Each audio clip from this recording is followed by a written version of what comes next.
Welcome you to Own Your Story podcast. This is where we let you in on everything happening in crossover in Nigeria on the global stage. We get to talk about topical issues that are happening and, of course, to get clarity on certain issues that would give us proper direction on what is going on in the crossover state landscape and even in our country, Nigeria, as well. Today, our focus is on the creative economy. So the spotlight today is crossover state. What's actually going on in crossover state? How is the creative industry supported in crossover? How are those talented young people doing? And of course, those who are going out of their way to make a mark or carve a niche for themselves in the creative industry, how are they, surviving? I have someone here who is, I think is the appropriate person to really speak with regarding this matter because he has been, in fact, at different levels, special advisor, he has been commissioner, and today is band leader of the Diamond Carnival band in Cross River State. I'm talking about Mr. Eric Anderson. You're welcome.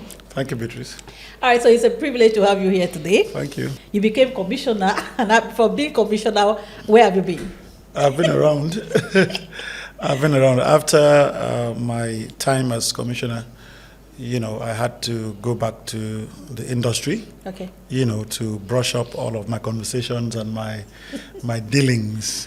And of course, I have the Carnival band, the Diamond band to oversee, and it's quite a lot of work, So that's been. All right, so let's go straight to the creative industry. All right, so you were commissioner for tourism, arts and culture in Cross River State, and then of course I know you've had the privilege of working with very talented young people who could even reel out their names, and the list is endless. But what kept me very surprised is the fact that we've never seen those people trending. All right. So for instance, I can make reference to someone like Ripi Ajaba, who is a fantastic musician and performing artist and all of that, and he has fantastic stage presence. But I've never seen any of his song trending nationwide. What is actually happening to the creative economy in Cross River State? Well, a good thing you mentioned Realpi, and well, I don't know if you have really checked up on Realpi to know if his songs are trending or not. I know his songs are trending. The industry is quite massive, right? And you just cannot take the entire industry by storm. Okay. It starts from a small circle, keep expanding. So I know that down on the island, Aja, Lekki and all, Realpi is very prominent. Okay. You understand? So if the young man from Obudu has been able to capture Obudu, capture Cross River, and part of Lagos, Aja, you understand? So means... So why Aja in particular? I'm sure that's where, that's what I'm saying. It starts little before you're able to expand. Okay. So for the creative industry, people like Realpi, Ajaba took the bull by the horn by stepping out to market his own product. You understand? Yes, government will give you the enabling environment.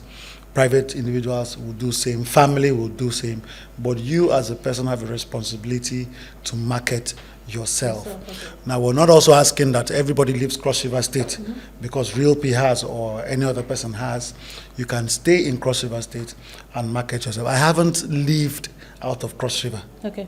I have never lived out of Cross River. I'm in Lagos for a couple of months, do my jobs and come back. So there are people that live in their localities and they're everywhere in Nigeria.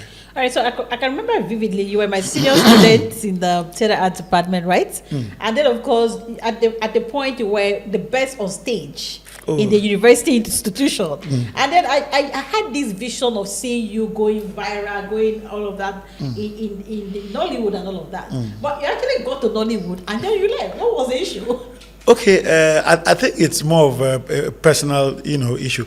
Now, if at the time I plunged into Nollywood, it was the same as it is now, I'm sure I would have remained in it. Now, a lot of people stayed on and they survived, and a lot of other people didn't survive.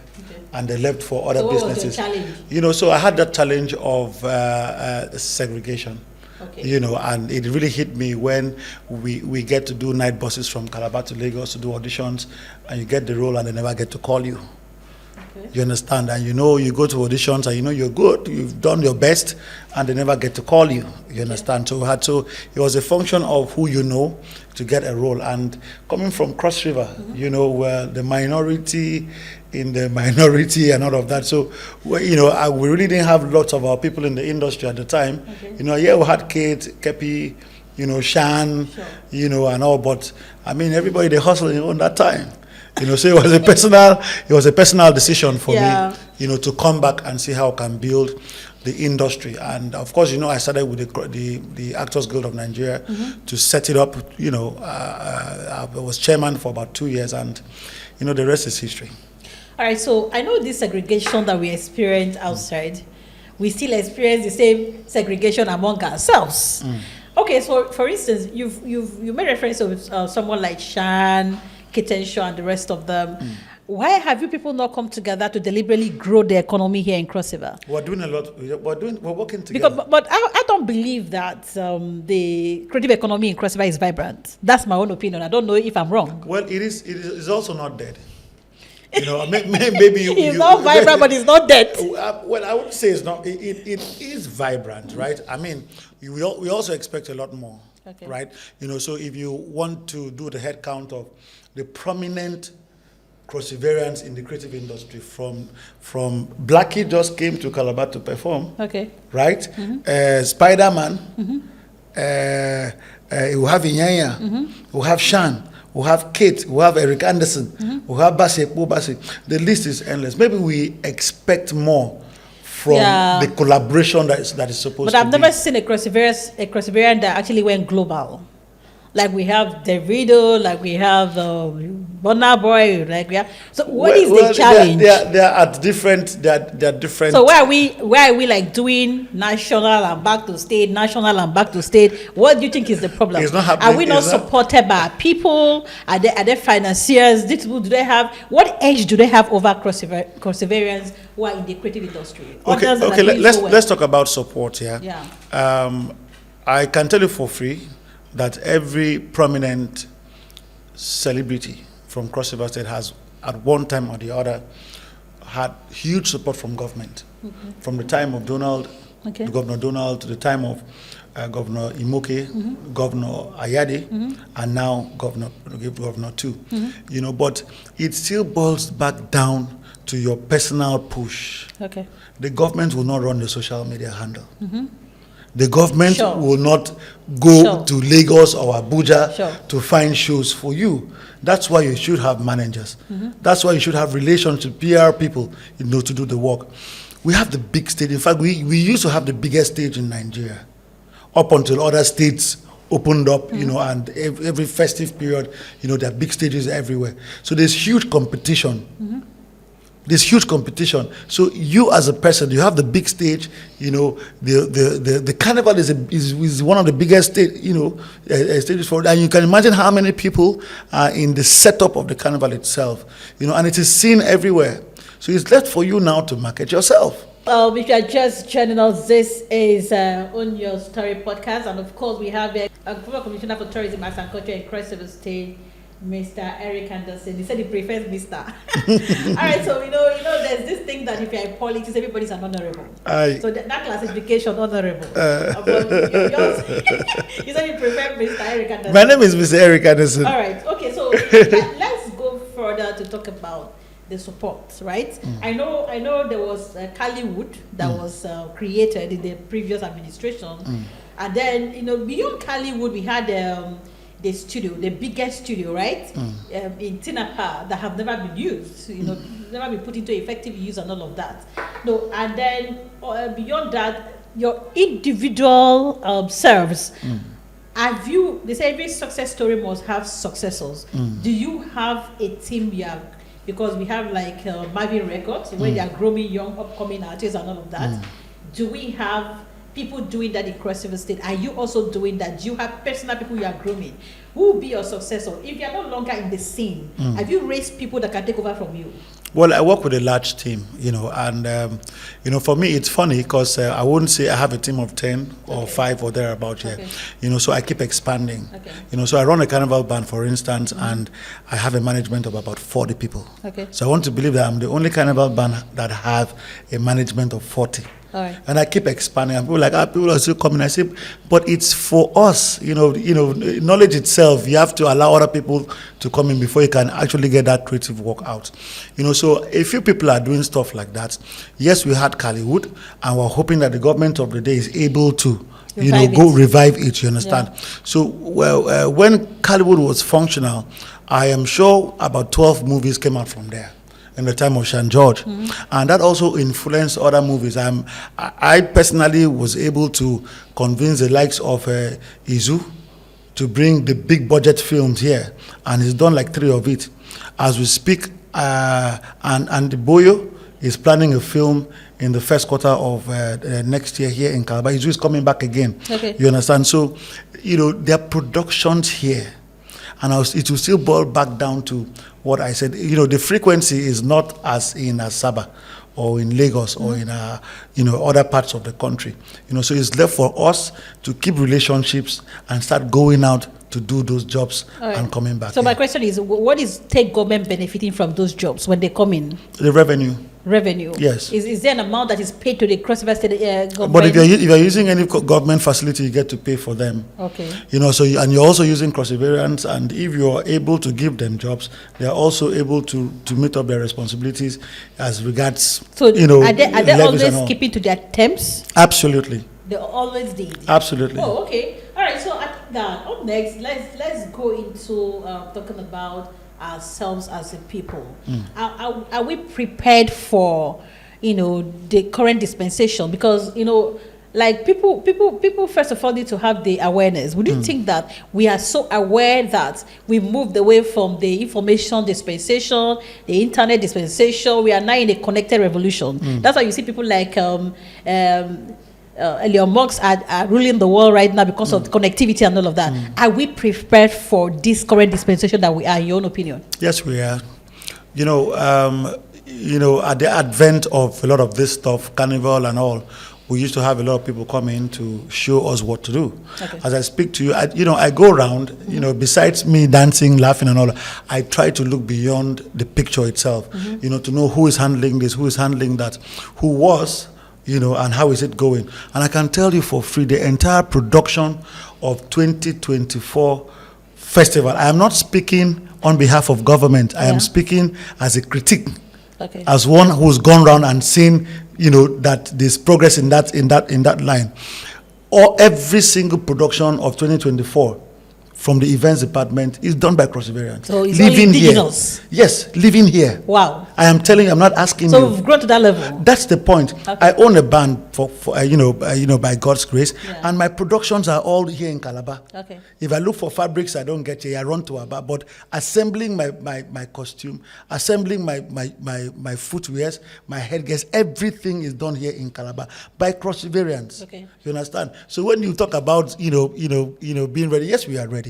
You understand? So we're just waiting for what next, that would happen to the system. All right. So before talking about post-production and all of that, let's look at what it takes to run a carnival band.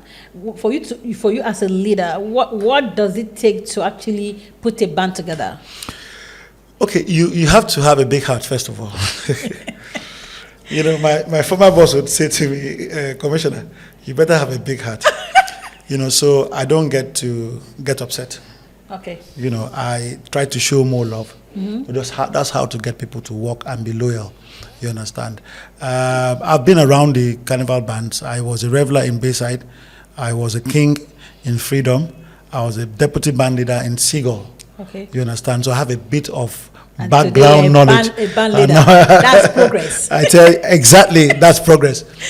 So I have a bit of background knowledge on how to run a band. So I just open up and allow people come in. Every year people keep coming to the band. I run a band of a size of about 800. Both junior and and senior. I know the sequence. I know the rudiments. All right. So it's easy for me to plug in. You understand? But then, if you talk of the success of my band in 3 years, you understand? You can't compare a 3-year-old band to a 20-year-old band. So I keep telling people I'm not in competition with the likes of Seagulls and Passion. You know, those are my seniors in the business. You know, but I love the fact that you have respect for your seniors. But of course, you have respect for seniority. Yeah. But you just want to be creative. You don't want to have fun. You don't want to showcase. We need. It's very important to also give value for what government have given to us to produce the carnival. Okay. It's very important beyond the competition. You also have to give value to those traveling into town to see the carnival. You must give value even to that satisfaction to your revelers. Okay. You understand? Whoever wins, is to the credit of the entire carnival itself. All right. So our shared prosperity, right? That happens to be the 2024 theme. Yes. Okay. So what's your take on that theme, first of all? It makes sense to me. You know, it's a progression from Season of Sweetness. You know, it's you're a thespian. Sure. I know how this sequence goes. Yeah. You know, so if you say this is our Season of Sweetness, you know, after that, what next? You know, our shared prosperity is just apt.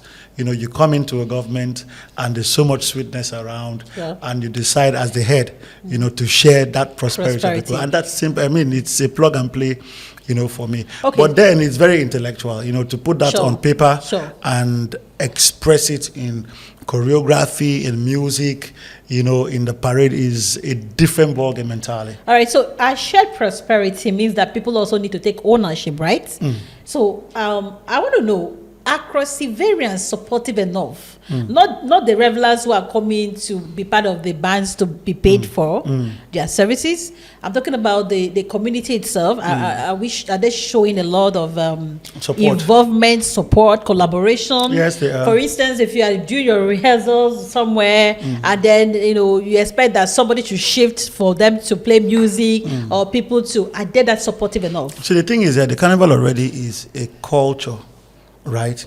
It's a culture. So, you know, parents this period allow their kids out because they know it's carnival time. Okay. You understand what I mean? And now, you know, the communities, of course, and even the people itself, you know, in the last administration, we were able to expand the bands from 5 competing to 7 competing. It wasn't for any reason apart from, you know, participation. Sure. You know, the other bands were getting filled up so much, you know, we couldn't handle, you know, the much people in those bands. So we said, okay, let's create 2 more bands for that spillover. Sure. And as I speak to you now, Hit FM is a non-competing band. In its numbers, we have so we have about, I know of about 10, non-competing bands, and that shows participation. Sure. That shows that a lot of people want to get involved in it. So if you're not competing, you're just participating to show support to government. Government has given us this platform, this enabling environment. Right. So the only thing we can do, just as I said before, is to show value for whatever they've given us to, you know, to produce the carnival. All right, so that's interesting. See, we are talking carnival every December. The whole world navigates towards Cross River State, Nigeria, because this is the preferred destination in this season. And I have here with me the privilege of having one of the band leaders live here with us on our podcast, Own Your Story. Here we get to tell you the story physically, practically. We don't tell you hearsays. We get the people to come talk to us about what is happening and their experiences, their practical experiences while driving the process. All right, so before we go, I would like us to talk about, 2024. What should the people look out for? Well, for the festival, it's been on for about 3 weeks. Yeah. You know, and I've been following and attending, sure, you know, some of the events. You know, every Sunday we have the Paradise Gospel, competition. It held yesterday. And I hear we're moving the stage to the stadium. And then I think they've had a few other events. The festival, the Christmas Festival Village has been on. I've spent quite some time there, and I realized that it's more, they have more participation in terms of shops. You know, I mean, the entire place has been taken. You know, we've also been able to execute the 3 dry runs and the children's dry run of yesterday. I know that the bikers dry run is coming up on Sunday, and then there's this, publicity on the Power Week. Sure. That houses the King and Queens competition at the stadium. It also has a cultural carnival. It has the junior carnival. It has the senior carnival, and also has the bikers parade. So I feel, strongly that it's a well packaged event, and then the people there to participate in it. I am a biker as well, and from last year we were mandated to have at least 20 bikers on each biking group of about 6 or 7. But this year we've pushed it up to about 40. So that's to show that a lot more people want to come to town, a lot of people want to participate in it. And of course, we can't leave our people, behind. So it's also encouraging them, to come out and participate in all of the event. All right. So I feel it's going to be, a well-produced event put together. I like that. But we had a little challenge last year while the bikers were just doing rounds without the stones, and then I saw this resistance from the people. They said they wouldn't just want them to be driving around without stones and all of that. And we sorted the issue of their protection, and we sorted the issue of all the lapses that made them to not perform as expected last year. Are we having the full-fledged bikers carnival this year? Because last year it was just a run through without the storm. Okay, well, you also have to, we're dealing with people. So, 2 years back we had an incident at Bogobri, definitely. And we just also decided to tone down a bit. And even the stunt guys themselves, you understand, we've come to realize that we need to insure them. So Carnival Commission have been able to secure that for us. There's an insurance on every biker on that biker. In fact, there is insurance on every reveler of the carnival on Carnival Day. Wow. Yes, I can tell you. I'm part of it, so that's progress. Exactly. So I can tell you for free. So, but for this year, yes, we're going to have stunts. Okay. Absolutely, we're going to have stunts this year. All right, that's interesting. Yes. All right, so thank you very much for coming to the show. But before we go, let's talk about post-production. You are a thespian. I know. I look at Carnival. Are we just producing Carnival for archival basis? Are we producing Carnival as a business? Are we producing what do we get out of Carnival after the Carnival itself? After streaming on DSTV and all of that, do we have a YouTube channels that stream our Carnivals? Do we use it to make money on social media? Because they say internet now is a new economy. The new oil money is the social media itself. So after the Carnival experience, what are the footage used for? Okay, I think you partially answered that. We need to have all of those. If you, during 20 years down the line, during Carnival, you see a lot of people with, with their phones, cameras, and all of that. Majority of them haven't been properly designated to cover the Carnival. So most of them come to cover for themselves and, of course, for their own platforms. So this is where government needs to up their game, right? We have CRBC, and the good thing is that CRBC is the only TV station in Cross River State. Sure. You understand? So CRBC has to start to partner with DSTV to cover the Carnival. The CRBC has to take storage of all of the footages from pre-production, production and post-production of the Carnival, and then put it on their station. If not for anything, you get people to watch CRBC. However, the system needs to do more in terms of post-production. Because what is the benefit of Carnival? Besides the enjoyment, besides getting the buy-in for people to come and have fun, when are we going to start running Carnival as a business? It is a business already. You see, the thing is, it's besides business. Sponsorship, besides the money you make from sponsorship, right? The footage you have, why don't you convert it into a business? That's what we're talking about. See, branding and selling, branding the dicks. Carnival itself is a business, yes. Right? Now it benefits everybody, sure, right? So right from hotel bookings, flights, and all of that, and the people that work for the Carnival, and then they get their pay, and it sustains them to the next, Carnival, or maybe invest in other ventures. But now you're talking about memorabilia, for instance. Yeah, we do not have memorabilia. So why? So for someone like me, there's a guy called Edidem, and I want a Carnival T-shirt. I'm calling Edidem too. give me 1 or 2 or 3 or 4 or 5. But why can't there be a sponsorship or a support to them to make 10,000, 20,000, so that anybody that comes into town to see the carnival has a ready carnival t-shirt to pick up at the reception of the hotel. Little memorabilia. We've gone to Rio. So we buy small furnitures, revelers and all of that. I understand what you mean. Yeah, so that's why I say, so government or private sector should be able to seize that opportunity, and invest in it. Okay, so you are a band leader. When you have meetings with government, what do you discuss? Because I want a situation where after the rave of the entire carnival has passed, we could not use the footage and make more money and use that money, because on social media people are making millions on YouTube, right?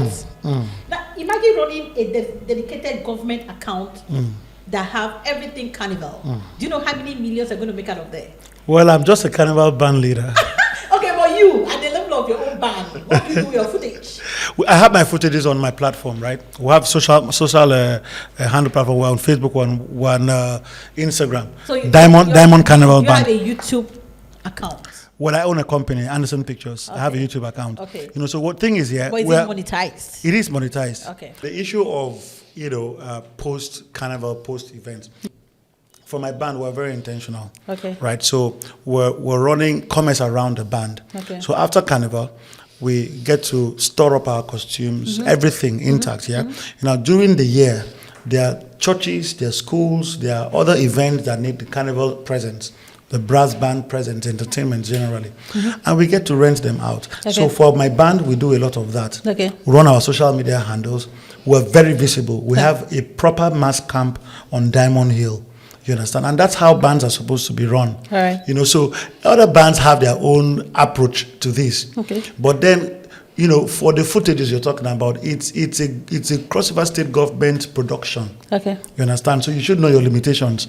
You can't take the production and put on your handle, because you want to do post-production. Yeah. You must have some level of approval or encourage government to do so through CRBC, I say again. You understand? So CRBC is the state-owned, media outlet that can push that agenda. All right. You understand? So I'm also looking at ways we can, over time, be the ones to cover the carnival ourselves. You understand? The STV has been covering the millions and billions. So if we convert that into training and more training, of course, and of course acquiring more equipment, sophisticated equipment, we should be able to handle. And I'll say this again, the production of the entire festival events this year, I know for sure that they're all run by Crossivarians. All right, so beside the content creation that you said is run by Crossivarians, would you say that holistically the carnival itself has grown? Carnival has grown. It has grown. Oh yes, 20 years. In what way? 20 years, more, more participation. Okay. You also still have, if you go through the books of Tourism Bureau, I'm saying this because I have knowledge about it. Sure. If you go to the books of Tourism Bureau, you see that over a quarter of the people that come here are first timers. You understand? So people keep coming.